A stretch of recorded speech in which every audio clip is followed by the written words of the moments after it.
Fils et du Saint-Esprit, ainsi soit-il.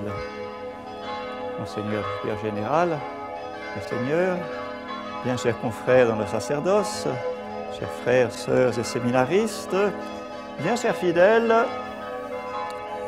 c'est en cette fête des bienheureux apôtres, Pierre et Paul, fondateurs de l'Église romaine, de notre Église catholique, que nous allons conférer le sacrement de l'ordre, c'est-à-dire le presbytérat à nos chers diacres et le diaconat à nos chers sous-diacres. Mes bien chers amis, je m'adresserai spécialement à vous et tâcherai de rappeler à votre mémoire, car je suppose que vous avez été bien préparés par une bonne retraite préparatoire aux saints ordres, je vous rappellerai la fonction du prêtre, c'est-à-dire que le prêtre est un autre Christ, que le prêtre est assimilé à notre Seigneur Jésus-Christ, prêtre, par le caractère du sacerdoce. Mais auparavant, j'évoquerai un anniversaire, puisque nous sommes en 2010, dans la 40e année d'existence de notre fraternité, qui fut fondée il y a 40 ans par le vénéré Monseigneur Marcel Lefebvre. Et il n'est pas inutile de nous rappeler quelques dates de cette fondation.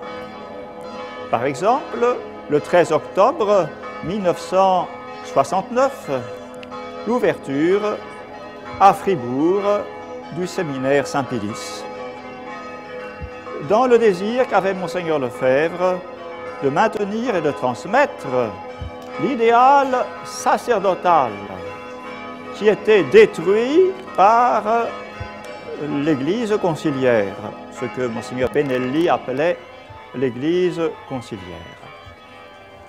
Un nouveau sacerdoce s'introduisait sans péché, sans pénitence, sans piété, qui allait conduire l'Église à la ruine si la Providence n'était pas intervenue merveilleusement en suscitant cet évêque pour sauver le sacerdoce. Et comme il le disait, face à la dégradation de l'idéal sacerdotal, transmettre le sacerdoce de notre Seigneur Jésus-Christ.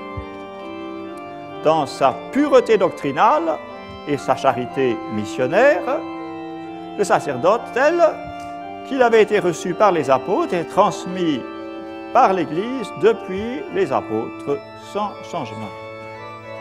Voilà, telle était la mission de cette future fraternité sacerdotale qui faisait ses humbles débuts ce 13 octobre, jour de Fatima, 1969.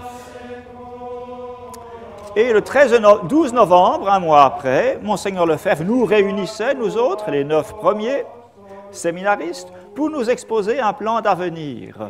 Ne pas nous disperser dans les diocèses, mais rester ensemble, constituer une société sacerdotale,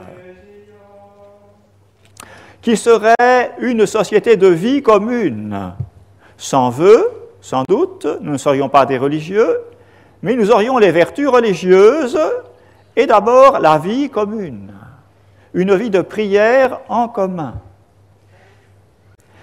une vie centrée sur le saint sacrifice de la messe, car, disait Monseigneur Lefebvre, le sacerdoce est tout entier ordonné au sacrifice de la messe, qui est la continuation du sacrifice de la croix, et la prière continuer, la grande prière de notre Seigneur Jésus-Christ, continuée sur terre par le sacerdoce.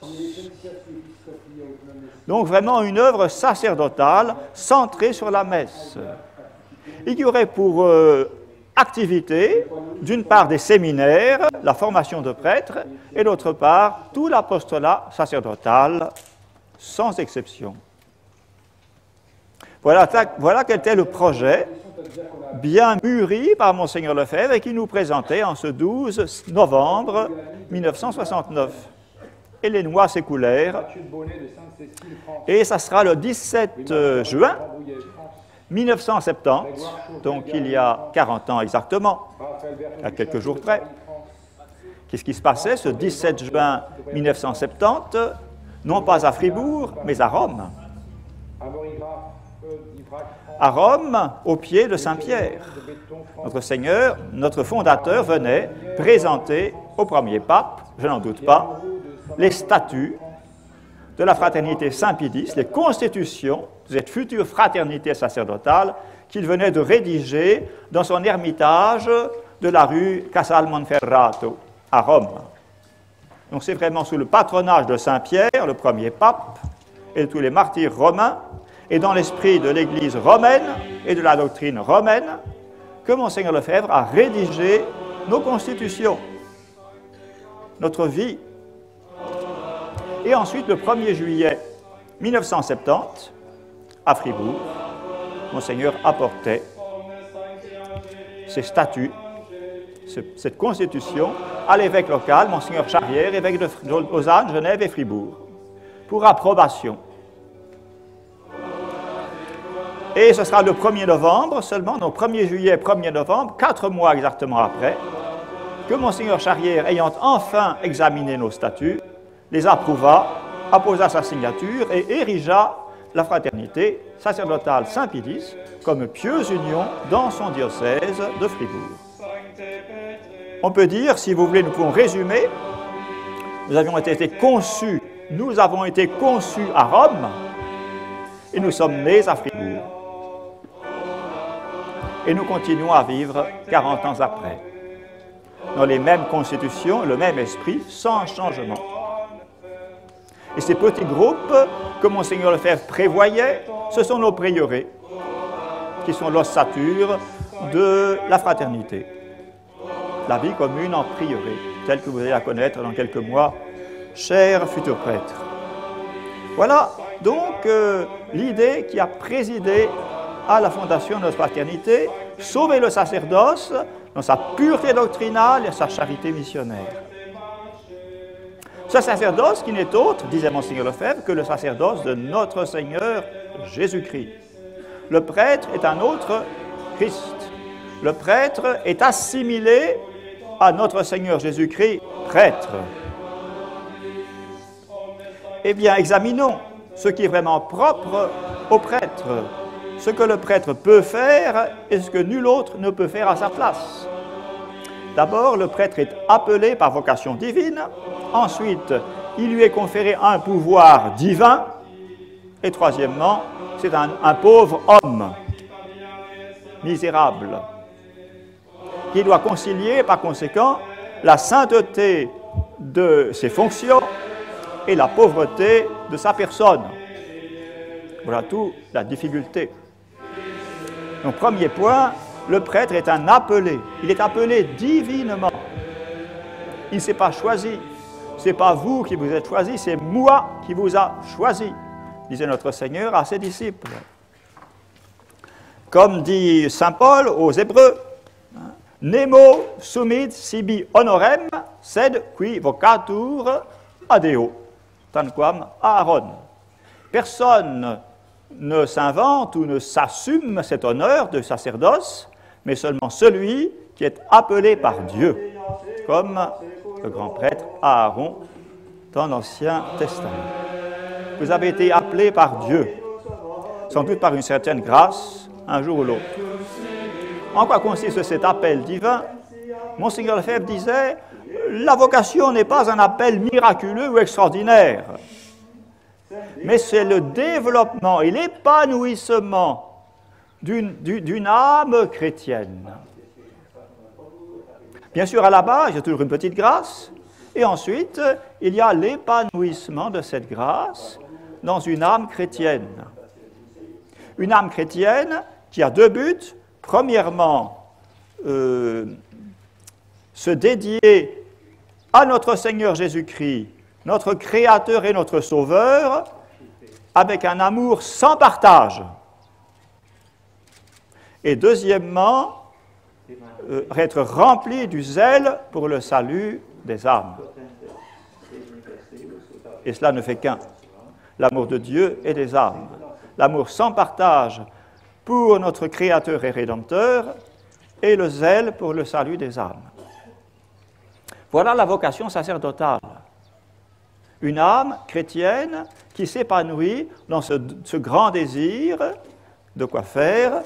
Eh bien, de servir Dieu par un amour sans partage dédié au salut des âmes. C'est ce que vous avez eu, ce désir que vous avez eu, chers amis, depuis votre vocation.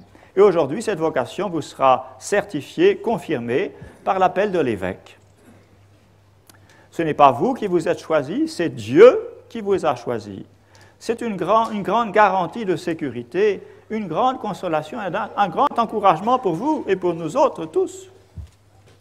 C'est Dieu qui nous appelle et quand Dieu commence son œuvre, il n'abandonne pas ce qu'il a commencé. Il ne va pas nous laisser en plan. Chio cui credidi, dit saint Paul, le grand apôtre. Chio cui credidi et certus sum quia potens est custodire depositum meum usque ad illum diem. Je sais celui en qui j'ai cru et je suis certain qu'il est tout-puissant pour garder mon dépôt, ma sainte vocation, jusqu'au grand jour de l'entrevue éternelle. Donc mettez votre confiance dans cet appel divin, chers aux ordinants. Notre Seigneur ne vous abandonnera pas, pourvu que vous ne l'abandonnez point. Il ne vous abandonnera pas, mais il vous mènera à la perfection sacerdotale. Voilà la sécurité de notre vocation. C'est Dieu qui nous appelle. Il nous a appelés, il vous a appelés à cette fonction évidemment merveilleuse d'être assimilés à notre Seigneur Jésus-Christ dans son acte essentiel qui est l'offrande du sacrifice de la croix renouvelé sacramentellement sur l'autel. C'est une assimilation extraordinaire puisque vous allez prononcer les paroles de la consécration in persona Christi. Vous direz, ceci est mon corps, ceci est le calice de mon sang, et non point, ceci est le corps du Christ. C'est vous qui ne faites qu'une seule personne avec le Christ prêtre, et dans cet acte d'offrande, eh bien, vous renouvelez sacramentellement le sacrifice de la croix. C'est ce que dit le pontifical en termes poétiques et néanmoins inéquivoques. Sacerdotes etenim oportet, il décrit les fonctions diverses du prêtre, offerre, benedicere, praesse, predicare et baptizare. 5 fonctions. Le diacre, lui, n'a que les 3 dernières, c'est-à-dire predicare, baptizare. Les 2 dernières. Predicare et baptizare. Une grande chose. Et aussi ministrare ad altare. Le diacre aura la première fonction d'être ministre à l'autel, le ministre du prêtre à l'autel, de lui présenter le calice avec l'eau et le vin et d'offrir avec lui le calice pendant l'offertoire. C'est sa fonction principale au diacre. Et ensuite, il aura la fonction de prêcher et de baptiser. C'est ce que peut-être vous aurez l'occasion de faire au cours de l'année qui vient, cher futur diacre. Quant au prêtre, outre ses fonctions secondaires, il a les fonctions essentielles décrites par le pontifical, donc offerre, benedicere et praesse, offrir, bénir et présider. Eh bien, ces 3 fonctions n'en font qu'une. En termes poétiques, ça veut dire célébrer le saint sacrifice de la messe. Offerre, vous allez offrir la victime de la croix, avec la victime de la croix elle-même qui s'offre par vous. Offerre, benedicere, vous allez bénir les saintes espèces, le pain et le vin, d'une bénédiction immaculée, comme dit le pontifical, palem et vinum, in corpus et sanguinem Christi immaculata benedictione transforment. Ils vont être capables de transformer le pain et le vin dans le corps et le sang du Christ par une bénédiction immaculée. Voilà la consécration. Et présider, il est le seul à pouvoir présider parce qu'il est prêtre, parce qu'il a le caractère sacerdotal. Non point qu'il soit unum inter pares, mais il est le seul pour pouvoir présider parce qu'il est chargé du caractère du prêtre. Voilà, telles sont les fonctions admirables et merveilleuses, chers ordinants, que vous allez recevoir aujourd'hui. Et j'en viens au troisième point, ces fonctions admirables et toutes divines, ce pouvoir divin, devant lesquels les foules s'extasiaient du temps de notre Seigneur Jésus-Christ, quand Jésus-Christ, par exemple, non pas à la dernière scène, mais remettait les péchés, déclarait « tes péchés te sont remis », et en signe de la vérité de ce pouvoir, guérissait un paralytique. Les foules s'extasiaient en disant « Comment se fait-il que Dieu ait donné un tel pouvoir aux hommes ?» Le pouvoir de remettre les péchés, qui va vous être spécifié aussi au cours de l'ordination. Eh bien, ces pouvoirs divins, vous les recevez comme de pauvres hommes, faibles et même pécheurs. Notre Seigneur était un homme faible, mais non point pécheur, en tout semblable à nous, hormis le péché. Mais nous, en plus, avons le péché. Alors qu'allons-nous faire pour porter ce trésor de ce pouvoir divin? Eh bien, il s'agit de suivre ce que le pontifical vous indique.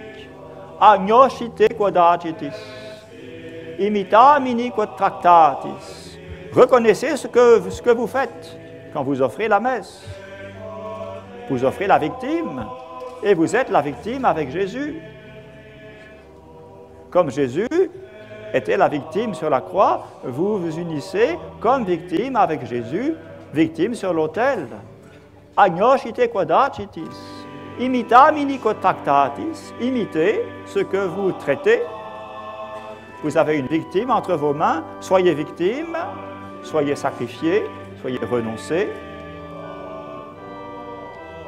Et c'est ce que encore insiste le pontifical, sur quoi insiste encore le pontifical, en disant « Quatenus mysterium passionis et mortis Christi celebrantes, mortificare membra vestra avicis et concupiscensis omnibus procuretis. » En tant que vous célébrez le sacrement, mysterium, sacramentum, le sacrement de la passion et de la mort du Christ. Voilà un bon catéchisme. L'Eucharistie, qu'est-ce que c'est? C'est le sacrement de la passion et de la mort du Christ. Un point, c'est tout. Ça devait se trouver dans tous nos catéchismes. La plus belle définition de l'Eucharistie et de la messe, qui ne font qu'un seul sacrement. Alors, quatenus celebrantes mysterium, en tant que vous célébrez le sacrement de la passion et de la mort du Sauveur, mortifiez vos membres. Vous célébrez une mort mystique sur l'autel, une mort mystique sur l'autel. Eh bien, mortifiez vos membres de tous ces vices et de toutes ces concupiscences. Voilà le grand moyen pour garder le sacerdoce dans toute sa pureté, non seulement la pureté de la foi, mais celle des mœurs, qui est hélas si menacée, si attaquée aujourd'hui, à cause de la nouvelle religion, à cause du nouveau sacerdoce, où les prêtres de ces nouveaux sacerdoces n'ont plus le recours dans la réalité d'un sacrifice avec lequel ils s'unissent par leur propre sacrifice, et donc dans l'exigence de la mortification et du renoncement. Cela a disparu complètement de l'horizon du sacerdoce moderne, du sacerdoce nouveau. Alors quoi d'étonnant qu'il y ait des chutes misérables? Gardez-vous de ces chutes, chers ordinants, en gardant précieusement dans l'esprit, dans le cœur, ces belles paroles du pontifical. Mortifiez vos membres de tous ces vices et de toutes ces concupiscences, puisque vous célébrer le sacrement de la mort du Rédempteur. Voilà les 3 points dans lesquels le prêtre, vous, chers ordinants, êtes assimilés à notre Seigneur Jésus-Christ, prêtre. Sa vocation divine, qu'il reçoit, bien sûr, lui, lors de sa conception dans le sein virginal de la très sainte Vierge Marie, qui unit en la personne divine les 2 natures, divine et humaine. Cette union hypostatique le constitue prêtre, pontife né. Ensuite, deuxièmement, après sa vocation, son pouvoir divin qu'il exerce sur la croix. Et troisièmement, sa condition humaine d'homme faible et mortel que nous partageons avec en plus chez nous le poids du péché et des tentations.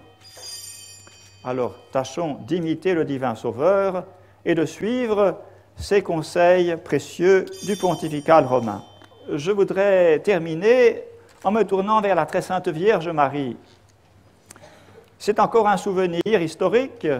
C'était le 20 octobre 1969, une semaine avant notre rentrée à Fribourg, la première rentrée au séminaire de la Fraternité Saint-Pédis. Donc la semaine d'après, 8 jours après, Monseigneur Lefebvre nous emmène en pèlerinage, tous ensemble, toute la communauté, à Notre-Dame de Bourguillon, à Fribourg, aux portes de Fribourg.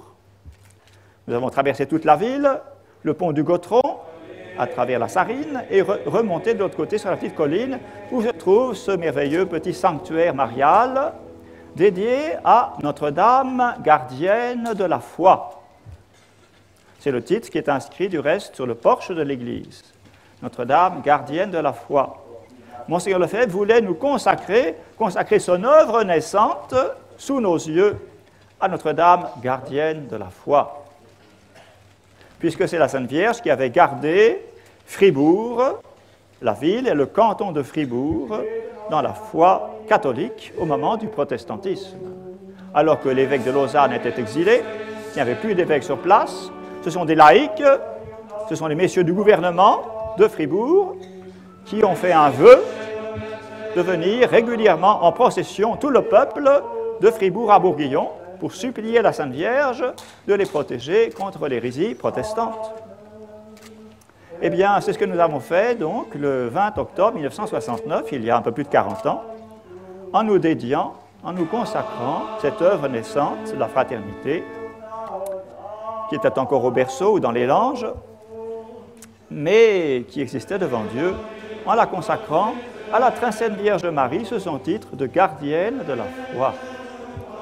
Bien, invoquez-la souvent, chers ordinants, afin que ce soit la Sainte Vierge, mère de votre sacerdoce, formatrice du prêtre, comme elle a formé le grand prêtre Jésus-Christ, ce soit elle qui garde en vous la pureté des mœurs et la pureté de la foi. Ainsi soit-il. Au nom du Père et du Fils et du Saint-Esprit, ainsi soit-il.